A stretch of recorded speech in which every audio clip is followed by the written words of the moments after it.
ആരോഗ്യവകുപ്പിന്റെ കെടുകാര്യസ്ഥത അവസാനിപ്പിക്കുക തുടങ്ങി വിവിധ ആവശ്യങ്ങൾ ഉന്നയിച്ച് ആരോഗ്യവകുപ്പ് സംയുക്ത സമരസമിതിയുടെ നേതൃത്വത്തിൽ പാരാമെഡിക്കൽ ജീവനക്കാർ ധർണ നടത്തി. കോഴിക്കോട് കളക്ടറേറ്റ് പടിക്കൽ നടന്ന ധർണ ജോയിന്റ് കൌൺസിൽ സംസ്ഥാന വൈസ് ചെയർമാൻ അഹമ്മദ് കുട്ടി കുന്നത്ത് ഉദ്ഘാടനം ചെയ്തു.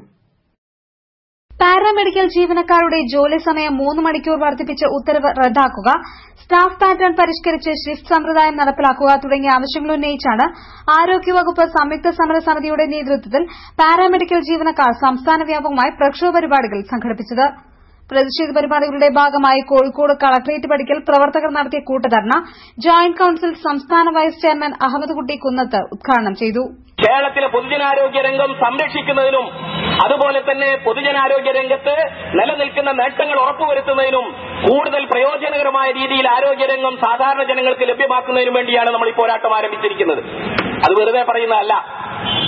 1957 അന്നത്തെ കമ്മ്യൂണിസ്റ്റ് ഗവൺമെന്റിൽ ആരോഗ്യവകുപ്പ് മന്ത്രിയായിരുന്ന AR മേനോൻ എന്ന് പറയുന്ന ദിശാശാലിയായ പ്രഗത്ഭനായ ഭരണാധികാരി അദ്ദേഹമാണ് കേരളത്തിൽ ആദ്യമായി ഔഷധ സംഭരണ വിതരണ രംഗത്ത് ജില്ലകൾ തോറും ജില്ലാ മെഡിക്കൽ സ്റ്റോറുകൾ ആരംഭിച്ചുകൊണ്ട് പാരാമെഡിക്കൽ ജീവനക്കാരുടെ പ്രശ്നങ്ങൾ പഠിക്കാൻ കമ്മീഷനെ നിയമിക്കണമെന്നും ആരോഗ്യവകുപ്പിന്റെ കെടുകാര്യസ്ഥത അവസാനിപ്പിക്കണമെന്നും പ്രവർത്തകർ ആവശ്യപ്പെട്ടു.